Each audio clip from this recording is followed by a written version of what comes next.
నమస్తే. ఇన్నాళ్ళు నన్ను సపోర్ట్ చేస్తూ, ఎంకరేజ్ చేస్తూ మీ ప్రేమని నాకు అందిస్తున్న ప్రతి ఒక్కరికి కృతజ్ఞతలు. అలాగే ఈ వీడియో కూడా ఖచ్చితంగా మీకు ఉపయోగపడుతుంది. లైక్, షేర్ అండ్ సబ్స్క్రైబ్ చేసి మీ సపోర్ట్‌ని నాకు అందించండి. అలాగే ఈ వీడియో పట్ల మీకున్న అభిప్రాయాన్ని కామెంట్ సెక్షన్‌లో కామెంట్ చేసి తెలియజేయండి. ఇప్పుడు వీడియోని చూద్దాం. నమస్తే. Welcome to our channel. నేను పద్మిని. ప్రస్తుతం మనతో పాటు ప్రముఖ ఆధ్యాత్మికవేత్త, వాస్తు జ్యోతిష పండితులు వైబీఎస్ఎస్ గిరిరావు గారు మనతో పాటు ఉన్నారు. మాట్లాడదాం. నమస్కారం అండి. నమస్తే అమ్మా.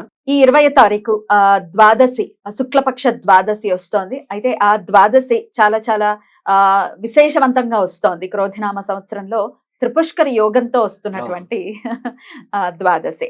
మరి ఈ త్రిపుష్కర యోగం అంటే ఏంటి, ఎలా వినియోగించుకోవచ్చు ఆ రోజు? ఇవి జ్యోతిష్యంలో కొన్ని కాంబినేషన్స్ ఉంటాయమ్మా. ఇప్పుడు ద్వాదశి వచ్చింది, ఆ రోజు ఏంటి నక్షత్రం ఏది వస్తుందంటే మనకి ఉత్తర ఫల్గుని నక్షత్రం వస్తుంది.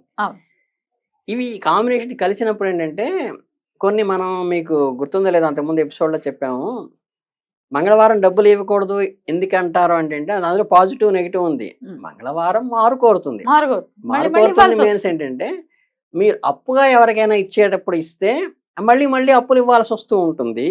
తప్పితే దాన్ని పాజిటివ్గా ఎలా ఉపయోగించుకోవచ్చు, మనం అప్పు తీర్చడానికి కనుక మంగళవారం ఉపయోగించుకుంటే తెలియకుండా అప్పు తీరిపోతుంది. అప్పు కూడా చేయకూడదు మంగళవారం. చేయకూడదు, అప్పు చేయకూడదు. చేస్తే మళ్ళీ మళ్ళీ చేయాల్సి వస్తుంది కాబట్టి చేయకూడదు.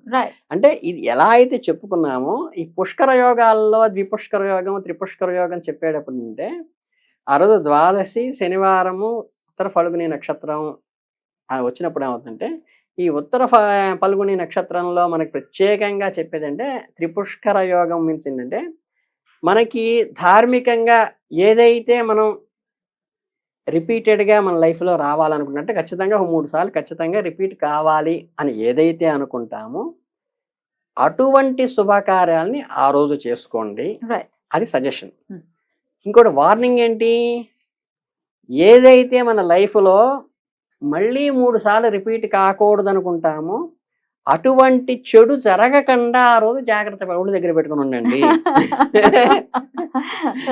అంటే ఏంటంటే వాగ్వివాదాలు కానీ, తగాదాలు కానీ, కోర్టు వాయిదాలు కానీ, లేకపోతే సరదాగా ఏంటంటే ఒక్కోసారి ఏంటంటే కర్మ అట్లా తెలియకుండా చేస్తున్నట్టుగా మనకి ఎప్పటి నుంచో తలనొప్పి ఉంటుంది, ఎప్పటి నుంచో ఈ మధ్య కడుపులో నొప్పి వస్తూ ఉంటుంది.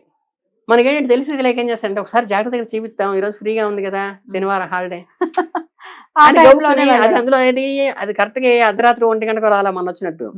కరెక్ట్ మధ్యాహ్నం 12 దగ్గర రాత్రి 10 దాకా వచ్చింది. అంటే ప్రతి వాళ్ళు ఏ కార్యక్రమాలు చేసుకునేటువంటివి అప్పుడు వెళ్ళి మనం గబుక్కుని చేసామనుకోండి మళ్ళీ వెళ్ళాల్సి వస్తుంది హాస్పిటల్కి. అంటే ఏంటంటే క్రానిక్ గా అవుతుందని కాదు కానీ మళ్ళీ వెళ్ళాల్సిన అవసరం, మళ్ళీ 3 సార్లు వెళ్ళాల్సిన అవసరం వస్తుంది అనేటువంటిది. కాబట్టి ఒకటేమో సజెషను, ఒకటేమో వార్నింగ్. అందుకని ఏంటంటే ఏవి అయితే చెయ్యకూడదో, ఏవైతే మన జీవితంలో రిపీట్ కాకూడదో, ఏవైతే అధార్మిక కార్యక్రమాలు ఉన్నాయో వాటిని పూర్తిగా ఆ టైంలో మధ్యాహ్నం 2 నుంచి రాత్రి 10 దాకా అవాయిడ్ చేసుకోవాలి. 2 నుంచి అండి మధ్యాహ్నం 2 గంటల నుంచి రాత్రి 10 దాకా. ఏదైతే మన లైఫ్ లో రిపీట్ కావాలనుకున్నామో, అంటే మీరు ఆడవాళ్ళు ఉన్నారనుకోండి జనరల్ గా, అంటే నేను ఇష్టపడతారు కదా ఏమనుకోవాలని ఆడపిల్ల తల్లిదండ్రులు చెప్తున్నాను.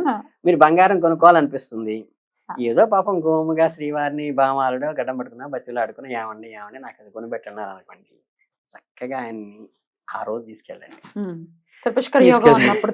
తీసుకెళ్తే మళ్ళీ శ్రీవారు అంత ముచ్చటగానే మళ్ళీ 3 సార్లు ఆ కార్యక్రమం చేసేటువంటి అవకాశం మీకు వస్తుంది అని ప్రోత్సహిస్తున్నారు. అట్లాగే మీరు కొంచెం మొండిగా ఉంటాడు పిల్లవాడు, చదువుకోరంటే మాట విండు. మనం వినాయక చవితి కింద పుస్తకాలను అక్కడ కూర్చోబెడతాం కదా, అలా ప్రత్యేకంగా అరే నువ్వు కాంపిటేటివ్ ఎగ్జామ్స్ ప్రిపేర్ అవుతున్నావు కదా, ఇప్పుడు అప్లికేషన్ పెట్టి కాస్త కూర్చో, గంట కూర్చో చెప్తున్నాను అని మళ్ళీ వాడికి అర్థం కాక ఇవన్నీ నమ్మిన నమ్మకపోయినా సరే, అరే 1 గంట కూర్చొని ఈరోజు చదువు, నాకు చూపించు, నాకు ఆ లెసన్ చెప్పు అని మీరు కూర్చోబెట్టారనుకోండి, వాడు అది రిపిటేషన్ అవుతుంది. అట్లాగే మీరు ఏదో ఇల్లు కొందామని ఎప్పటి నుంచో ఉంటుంది, ఏంటంటే ఇల్లు కట్టి చూడు, పెళ్లి చేసి చూడు అంటారు.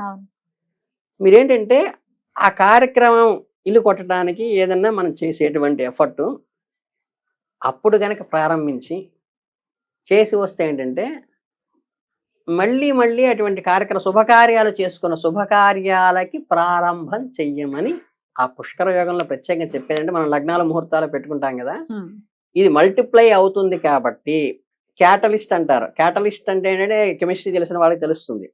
చర్యలో పాల్గొనదు, చర్యని వేగవంతం చేస్తుంది. ఓ, బా. క్యాటలిస్ట్ అంటారు దాన్ని. మ్హూ. అలాగే ఇదేంటంటే అది ఉధృతంగా వస్తుంది. అంటే మనం తొలకరి అప్పుడు గనక విత్తనం వేస్తే మనం రోజు చూస్తే ఎడుతు కూర్చుంటే 3 అంగుళాలు పెరిగిపోయి ఉంటుంది ఆ తీగ. మ్. అది బీర తెగేసినా, పొట్ల తెగేసినా, ఏ వేసినా సరే. వీడప్పుడు వేస్తే అంత తొందరగా గ్రోత్ రాదు. అంటే అది గ్రోత్ వచ్చేటువంటి పీరియడ్ కాబట్టి శుభపరిణామంగా మన వావ్. ముహూర్తాల్లో చెప్పడం కాబట్టి మనకి మల్టిపుల్‌గా ఏదైతే రావాలనుకుంటామో, ఏవైతే శుభకార్యాలు ఉంటాయో, మీరు చెప్పినట్టు బంగారం కొనుక్కోవచ్చు, లేతే వస్తువులు కొనుక్కోవచ్చు, ఆభరణాలు కొనుక్కోవచ్చు. మగవాళ్ళు కూడా కొనుక్కోవచ్చమ్మా ఆభరణాలు. అలాంటివి మీరేంటంటే మంచి వస్త్రాలు వస్త్రాలు కొనుక్కోవచ్చు. కొనుక్కోవచ్చు. అట్లా మంగళకరమైన వస్తువులు మ్. మీరు తెచ్చుకోవటానికి అది ప్రధానమైన ముహూర్తంగా తీసుకుంటేనంటే ఆ శుభ పరిణామాలు మళ్ళీ మళ్ళీ రిపీట్ అయ్యి వస్తుందని చెప్పటం యొక్క ఆ పుష్కర యోగంలో వచ్చింది. ఈ కార్యక్రమం ఆ కార్యక్రమం మంగళకరమైనది ఏదైనా సరే చేసుకోవచ్చు. చేసుకోవచ్చు. అద్భుతం. అయితే విశేషంగా మరి ఇంత యోగవంతమైనటువంటి రోజు కాబట్టి చేసుకోవాల్సినటువంటి నామం కానీ మరి మీరు ఇప్పుడు చెప్పినట్టుగానే ఒకసారి చేస్తే 3 సార్లు చేసుకునే పరిస్థితి ఉంటుంది కాబట్టి చక్కగా పూజ చేసుకుంటే మళ్ళీ మళ్ళీ మళ్ళీ మళ్ళీ చేసుకుంటాం కదా. ఉమ్, డైలీ చేస్తున్నప్పటికీ ఉమ్, కాస్మిక్ ఎనర్జీ అధికంగా ఉన్నప్పుడు చేసేటటువంటి పవర్ నెక్స్ట్ లెవెల్లో ఉంటుంది. వస్తుంది. Definitely. ఉమ్. సో అలాగే నామం కూడా ఏదైనా చెప్తారా ప్రేక్షకులకి? నామం అంటే మనకి మళ్ళీ అది విష్ణు సహస్రనామం చెబుతున్నాను అనుకోకుండా, అయ్యో, ఈ ఎందుకు విష్ణు అనుకుంటా? సహస్రనామంలో 3 నామాల సంపుటి ఉన్నది విష్ణు సహస్రనామంలో మాత్రమే ఉంది. దాని ఏంటంటే మీరు నారాయణ కవచం చేసేటప్పుడు కూడా చెప్తాం. అవేంటంటే షడక్షరి అంటారు. ఓం విష్ణవే నమః. అష్టాక్షరి అంటారు. ఓం నమో నారాయణాయ. ద్వాదశాక్షరి అంటారు. ఓం నమో భగవతే వాసుదేవాయ.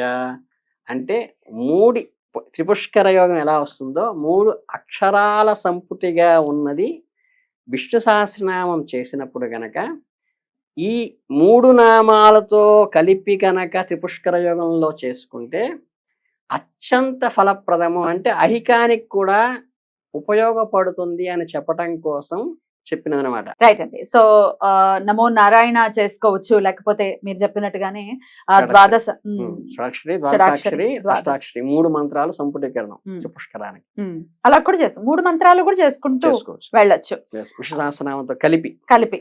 అంటే మనకి శనివారం అనేది విష్ణువుకి ప్రీతికరమైనటువంటి రోజు కాబట్టి త్రిపుష్కర యోగంలో శనివారం వచ్చింది. మనకేంటంటే ఇక్కడ ఏంటి నక్షత్రం అవుతోంది, అక్కడ తిథి అవుతోంది. అది వస్తే పుష్కరంగా వచ్చేసింది. అది ఏ రోజు వస్తుంది? శనివారం వస్తుంది. కాబట్టి శనివారం విష్ణువుకి ప్రీతికరమైంది కాబట్టి విష్ణువుకి ప్రీతికరమైనట్లో త్రిపుష్కరానికి 3 మారాల సంపుటీకరణ ఆయనకు ఉన్నది కాబట్టి ఆ అవకాశం అప్పుడు వచ్చింది కాబట్టి అనుకోకుండా అది చేసుకోమని చెప్పి. నమో నారాయణాయ అష్టాక్షరి చాలా చాలా మహిమాన్వితమైనటువంటి అది నామం, అందులో ఎటువంటి సందేహం లేదు. అయితే దీన్ని సంపుటీకరణ చేసుకుంటూ కూడా విష్ణు సహస్రనామం చేసుకోవచ్చు, అంతే కదండి. విశ్వం విష్ణు ఓం నమో నారాయణాయ అనుకుని స్టార్ట్ చేసుకోవచ్చు. అద్భుతం అండి, చాలా చక్కటి విషయాన్ని తెలియజేశారు. ఇట్లా యోగవంతమైనటువంటి రోజుల్ని ప్రతి ఒక్కరు కూడా వినియోగించుకోవాలి. అంటే మా జీవితాల్లో మార్పులు రావట్లేదండి, ఎప్పుడు ఎక్కడ వేసిన గోకలు అక్కడే ఉంది అన్న చందానే ఉంది లైఫ్ అనుకున్నప్పుడు ప్రకృతి అందిస్తూ ఉంటుంది, ప్రతినిత్యం ఇస్తూనే ఉంటుంది.